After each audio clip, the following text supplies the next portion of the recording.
home studio records. Cryptic. Yeah. Wow. Alright, what's going on, soldiers? Welcome back to the channel. Now in today's video, what I've got for you guys is actually the Dp28 versus the PPS. A rivalry that kinda arose ever since they buffed the Dp28, I think a year or so after they actually released the game, which is pretty far back, man, not gonna lie.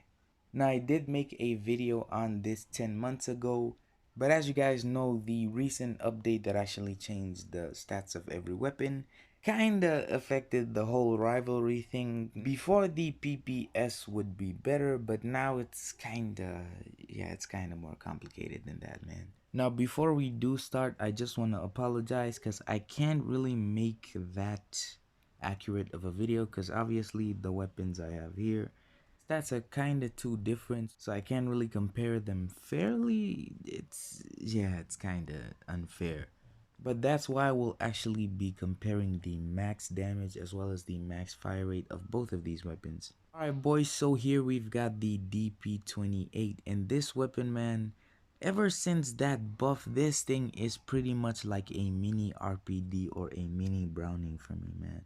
It's even so good to the point where I actually had to replace my Johnson with the Dp28, and man, I have no regrets. Now the downside to this weapon is mainly just the dispersion, and it's kind of understandable why it's actually like this. It's a machine gun, you know, you gotta have the balance.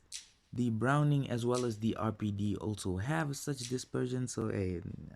Now my Dp28 is plus 18 with some max fire rate, almost there to the max damage, but the dispersion on the other hand, yeah, I don't know, man. Is it even worth upgrading the dispersion? I have no idea. But here in the other corner, we have the PPS, which I actually used in yesterday's video, and man, I had a lot of fun. Because I actually got to see how much good the PPS actually is. Now, I kinda don't like it mainly because there's just weapons that do its work so much better as compared to the Dp28. The Dp28 is basically the best free-to-play machine gun that you can get. Well, you can save up enough gold, but man, that'll take you a lot of time. So getting the Dp28 is kind of the best option to do before getting the Browning or the RPD. Now in the assault rifles class, well, you could kind of say the same, but there's the FGE, I guess, which is, yeah, I don't know, man. Now do remember that my PPS is not maxed, and I definitely do know for sure that the max stats for the PPS make it an absolute monster. And a lot of you guys keep reminding me in the comments, so hey. Alright, so for the Dp28, the maxed out stats that it actually has for damage is 95.2, and for fire rate it's 715.4. Now when you actually use this weapon with support, you actually gain 25% more damage, which is 17, meaning it'll be doing 112.2 damage. Like I said, bro, this is basically a mini RPD. Now for the PPS, the max damage, I think, because I'm not, these stats might actually not be that correct, so yeah. So the damage is 64.8 and the fire rate is 900.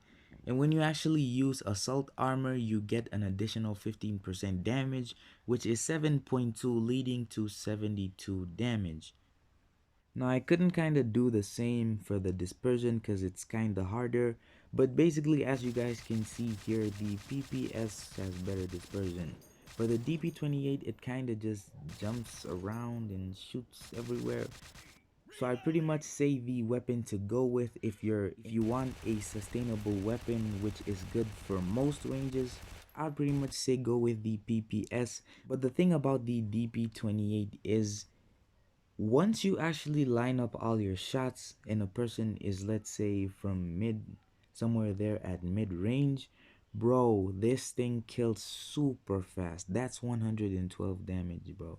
Now granted, you do really need to have support to get the full amount of potential out of this weapon. It definitely still is kind of usable without support, but I would pretty much say if you really want to get that mini RPD experience, you definitely need to have support. Alright, so I kind of made a chart out of 20 to see what these weapons kind of excel in. So here it is. Now up close, the Dp28 is a monster, so I'll give it 5 out of 5 for that. Now mid-range, it really depends on your luck, man. You can't really guarantee that you'll get a kill, so I give it 2 out of 5. And for long range, ish, good luck, man. That's all I'm saying. So there, we'll give it a 0.5 out of 5. And then for ammo capacity, since it has 135 in the mag, I'm actually gonna give it a 5 out of 5. Now for the PPS up close, it can't really compare too much to the DP28, so I'll give it a 4 out of 5. In mid-range, I would say it definitely does perform much better than the DP28, so I'll give it a 4 out of 5. And for long range, it definitely is better than the DP28 because you'll be hitting most of your shots, so I'll give it a 1 out of 5. And for the ammo capacity, it only has 41 bullets, so I'm gonna give it a 3 out of 5. So the total score for the DP28 is 12.5 out of 20, and for the PPS, it's 12 out of 20. So it's kind of tight. Basically, this video, man, just buy whichever weapon you feel you need most.